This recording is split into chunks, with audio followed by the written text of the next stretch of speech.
Manus AI, an investigative deep dive, The Butterfly in a Jar. Code open. Where did the passports go? March 2026, Beijing. A young man gets a phone call. Someone wants to meet in person. There are things that need to be discussed. His name is Xiao, born in the 1990s, CEO of an AI company that had just been acquired by Meta for over $2 billion. He boards a flight. He goes back to China. His co-founder and chief scientist, Yichao, comes with him. And then, they couldn't leave. Their passports were not confiscated. The official language was careful. Due to regulatory review, they may not exit China. However, they are free to travel domestically. They are in Beijing. They can hail a cab, go to dinner, send a WeChat message, but their company is in Singapore. Their employers is in America. And their $2 billion payout is hanging in the air. Nobody knows if it will ever fully land. This is not a spy thriller. This is a true story about two young Chinese founders, one AI startup, and the geopolitical game they had absolutely no power to control. Chapter 1. The Butterfly Effect. Before we talk about Manus, I need to tell you about a product called Monica. In 2022, Xiao founded a company in Beijing called Butterfly Effect Technology. Their first product was Monica, an AI assistant built on top of ChatGPT, aimed at Chinese-speaking users. Early funding came primarily from Gen Fund, no overseas capital involved. Xiao is the kind of person you'd scroll past in a few headlines, not a talk-ready tech evangelist. Not the type who talks about changing the world on every podcast. He was quiet, product-obsessed, not interested in the spotlight. Yichao was cut from the same cloth. His resume had no viral-ready credentials, just deep technical grounding and a serious understanding of how AI systems are actually architected. Together, they were exactly the kind of founders you'd pass a dozen times on a walk through Guangguancun. Smart, driven, they're ambitious, invisible to anyone who wasn't paying close attention. But they are working on something that most people hadn't yet recognized as important. Turning AI into something that could actually do things, not just say things. Chapter 2. When Unwind code, the whole world explode. March 2025. Manus launched, not with a keynote, not with a slide deck, with a demo video and the waitlist. In the video, Manus opens a browser on its own, searches on its own, writes code on its own, produces a full research report, almost no human input required. Start, finish. The tech world lost its mind. People call it the second DeepSeek moment.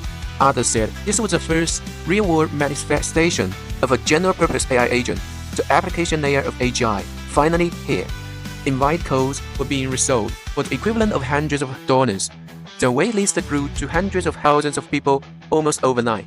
Here's the number that matters. Within 8 months of launch, Manus has reached $125 million in annualized recurring revenue. The company claimed this made them the fastest startup in history to reach that milestone from zero. That claim cannot be independently verified, but what happened next suggests that at least one very serious group of people believe it. In May 2025, Benchmark, one of Silicon Valley's most prestigious venture firms, early backers of Uber, Snapchat, and Instagram, led a $75 million Series B round in Manus. Benchmark almost never invests in Chinese companies, especially not in that political climate. That check was a vote of confidence from Silicon Valley. It was also a door with the fuse hidden behind it. Chapter 3. Xiao and Yichao had to make choice. When Benchmark came in, they brought a condition with them. Not a suggestion, a condition. Move the company out of China. The reason was practical. The US Treasury Outbound Investment Security Program made it extraordinarily complicated for American capital to invest in Chinese AI companies. If Manus wanted access to OpenAI's ecosystem, if it wanted to operate as a global company, it had to legally sever its ties to China. That condition was placed in front of Xiao and Yichao. They said yes. What followed? The industry later nicknamed Singapore washing.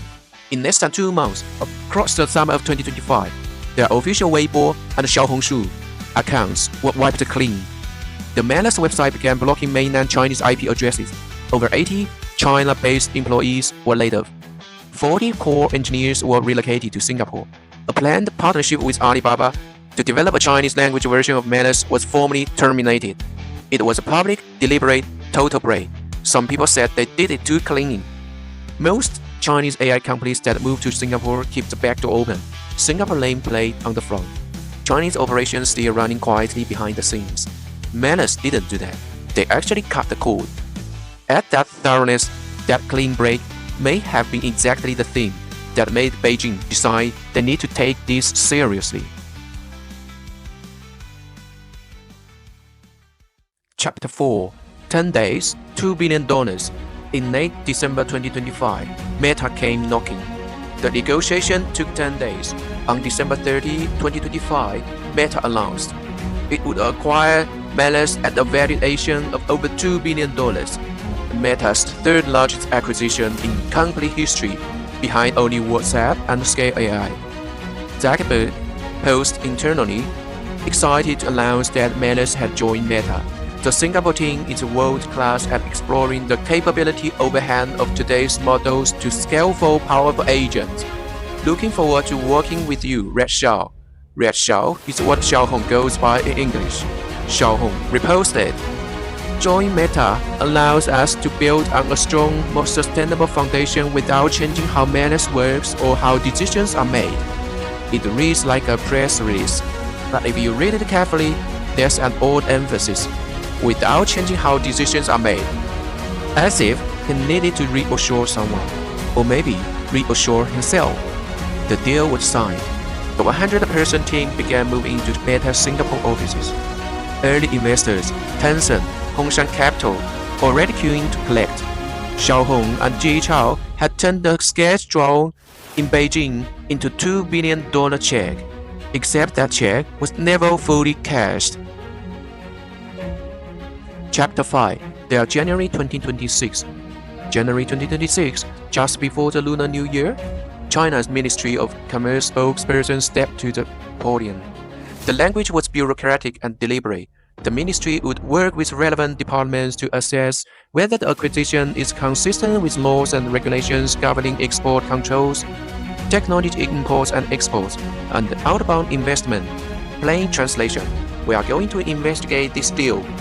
The spokesperson added, enterprise engaged in outbound investment, technology exports, data transfers, and cross-border M&A activity must comply with Chinese laws and regulations and fulfill required procedures. That line wasn't directed at Manus alone. It was directed at an entire industry.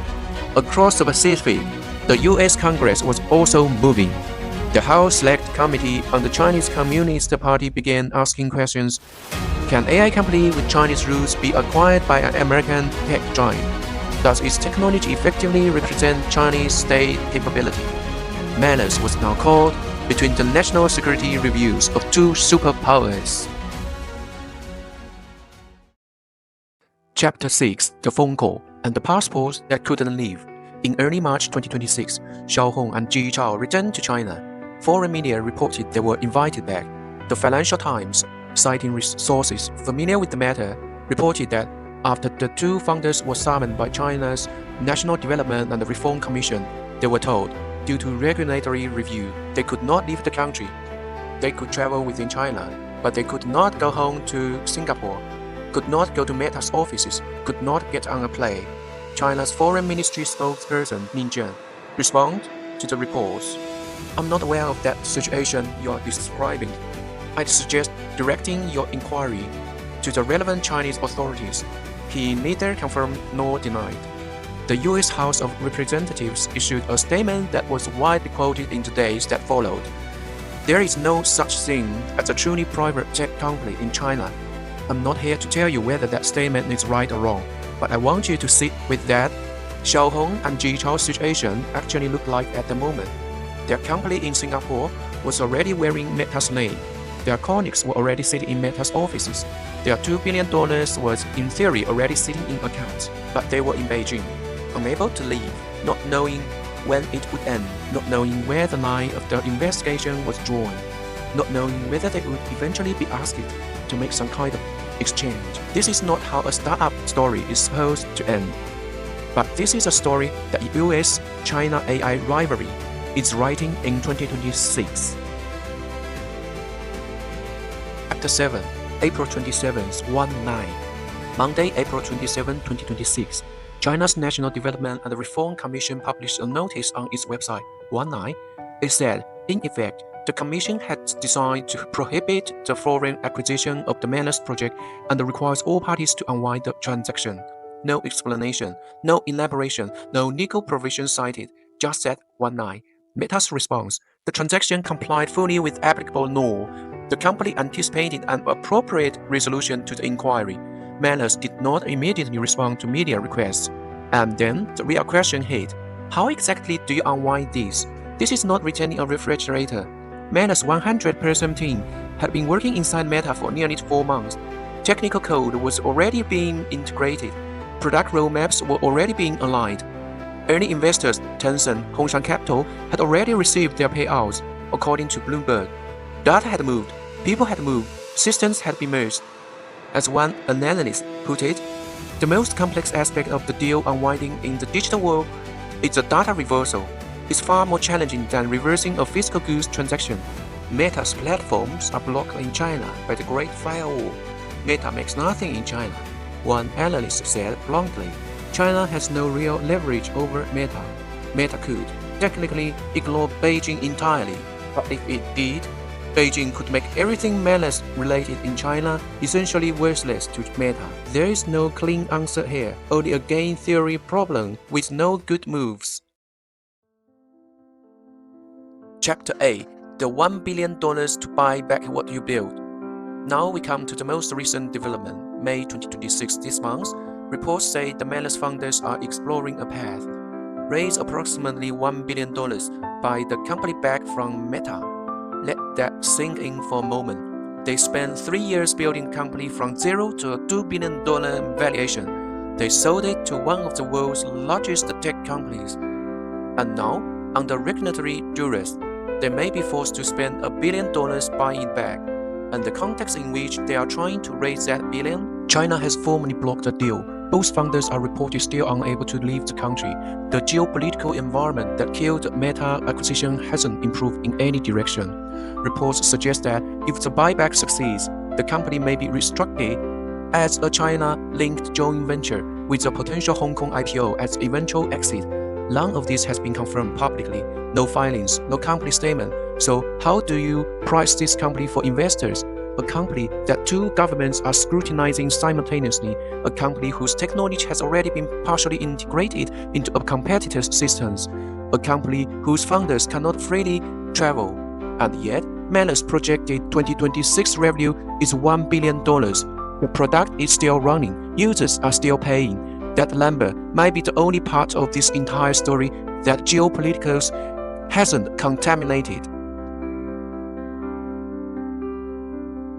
Chapter 9. What this actually means. Let's talk about what this story means for the broader industry. Singapore washing, the practice of Chinese AI companies relocating to Singapore to share their Chinese identity, has been an open secret in the startup world for years. Founders know the playbook, investors know the playbook. But Manus is the first case to be formally and publicly shut down by Beijing's regulators. It sends a signal. Chinese regulators don't care where your company is incorporated. They care where your technology came from. They care about the nationalities of your engineers. They care about where your data flows. As one legal scholar put it, what Beijing is really targeting is not the legal entity registered in Singapore. It's the exit pathway that capital has been quietly using for years. One that was never formally tested against the existing compliance frameworks. For Chinese AI founders, this is a warning shot. It says, you can go offshore, but your technology's nationality is not so easy to change. Meanwhile, in Washington, the phrase, there are no truly private tech companies in China, is being deployed repeatedly to block any similar deal from happening on the American side. Both sides are tightening the walls. The founders are caught in the middle. Closing. Where are they now? Xiao and Yichao are, as of the latest reports, still in China. Their company is trying to raise $1 billion to buy itself back. Meta is still waiting for an appropriate resolution. China's regulatory review has no stated end date. I want to end with one small thing. On the day Meta announced the acquisition in December 2025, Xiao posted a statement saying that joining Meta would not change how Manus works or how decisions are made. Reading that line today, it carries a different weight. Maybe he believed it when he wrote it, maybe he just wanted to. But what we know now is this: what changed Manus was not Meta, and it was not a shift in technology strategy. It was a geopolitical bill that nobody saw coming, and that no corporate structure, no Singapore relocation, no 10-day negotiation could have prepared them for. He and Yichao spent 3 years building a butterfly. Then the butterfly flapped its wings. In Beijing, in Washington, in Singapore, it set off a chain of events that nobody could fully control. And the butterfly itself is now in Beijing, inside a glass jar, still alive but not yet free.